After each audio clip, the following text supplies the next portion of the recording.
আন্তর্জাতিক জাতিসংঘ শান্তিরক্ষী দিবস আজ ২০০৩ সাল থেকে দিবসটি পালিত হয়ে আসছে। বিশ্বের বিভিন্ন বিরোধপূর্ণ দেশে শান্তি প্রতিষ্ঠার লক্ষ্যে শান্তিরক্ষী প্রেরণ করে জাতিসংঘ। শান্তিরক্ষা মিশনে বাংলাদেশের পথ চলাও গৌরবোজ্জ্বল। পেশাদারিত্বের সঙ্গে নিজেদের ওপর অর্পিত দায়িত্ব পালন করায় যেমন অনেক পুরস্কারে ভূষিত হয়েছে, তেমনি বিশ্বের শীর্ষ শান্তিরক্ষী প্রেরণকারী দেশের মধ্যে অন্যতম বাংলাদেশ। জাতিসংঘ প্রতিষ্ঠার মাত্র ৩ বছর পর পথ চলা শুরু জাতিসংঘ শান্তিরক্ষা মিশনের। ১৯৪৮ সালের ২৯শে মে আরব ইসরায়েলি যুদ্ধবিরতি পর্যবেক্ষণে ট্রুস সুপারভিশন অর্গানাইজেশন গঠন করে জাতিসংঘ। সেই দিনটিকে স্মরণে রাখতে ২০০৩ সাল থেকে এই দিনে পালন করা হয় আন্তর্জাতিক জাতিসংঘ শান্তিরক্ষী দিবস। বর্তমানে বিশ্বের বিভিন্ন বিরোধপূর্ণ দেশের শান্তিরক্ষা মিশনে নিয়োজিত রয়েছে বিভিন্ন দেশের ৬৪,০০০-এর বেশি শান্তিরক্ষী। ১৯৮৮ সালে ইরান ইরাক শান্তিরক্ষা কার্যক্রমে ১৫ জন সেনা কর্মকর্তার একটি পর্যবেক্ষক দল পাঠানোর মধ্য দিয়ে ব্লু হেলমেটের অধীনে বাংলাদেশের পথ চলা শুরু। এই ৩৭ বছরে বাংলাদেশের প্রায় ২ লাখ শান্তিরক্ষী বিশ্বের ৪৩টি দেশের ৬৩টি মিশন সফলতার সঙ্গে সম্পন্ন করেছে। বর্তমানে ১৩টি বিরোধপূর্ণ দেশের শান্তি প্রতিষ্ঠায় নিয়োজিত রয়েছে বাংলাদেশের ৬,০৯২ জন শান্তিরক্ষী, যার মধ্যে নারী ৪৯৩ জন। দায়িত্ব পালন করতে গিয়ে এ পর্যন্ত শাহাদাত বরণ করেছেন ১৬৮ জন, আহত হয়েছেন ২৬৬ জন।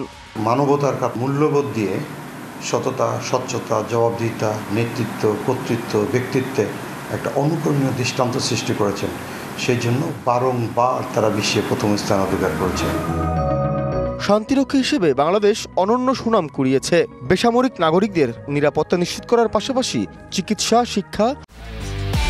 একমাত্র ওয়ালটন এসি দিচ্ছে ১ বছরের রিপ্লেসমেন্ট গ্যারান্টি এবং কম্প্রেসারের ১০ বছরের গ্যারান্টি। অবকাঠামো নির্মাণ সহ বিভিন্ন ক্ষেত্রে পেশাদারিত্বের সঙ্গে দায়িত্ব পালন করে চলেছে দেশের শান্তিরক্ষীরা।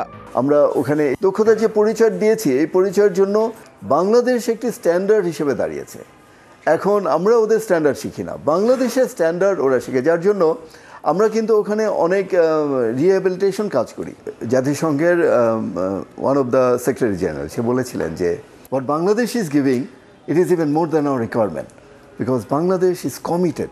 তবে এত সুনাম অর্জনের পরেও শান্তিরক্ষীদের নিয়ে চলছে দেশি ও আন্তর্জাতিক চক্রের ষড়যন্ত্র, যদিও এতে কোনো প্রভাব পড়বে না বলেই মনে করেন নিরাপত্তা বিশ্লেষকরা। ইভেন যেভাবে তাদের নির্বাচন করে কোন দেশ থেকে শান্তিরক্ষী যাবে, সেইটা একটা স্ট্রিনজেন্ট পলিসির মাধ্যমে কিন্তু তারা তৈরি করে। এইখানে কোনো রাজনৈতিক উদ্দেশ্য কখনোই থাকে না। বাংলাদেশ আর্ম ফোর্সেস আজ অবধি যে পেশাদারিত্বের স্বাক্ষর রেখেছে, আমি নিশ্চিতভাবে বলতে পারি যে এই পেশাদারিত্বের ধারা যদি অব্যাহত থাকে, তাহলে কে কি ছড়ালো সেটা গুরুত্বপূর্ণ বিষয় না।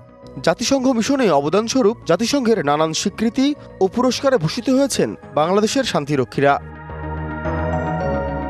বিকাশ বিশ্বাস, ডিবিসি নিউজ, ঢাকা।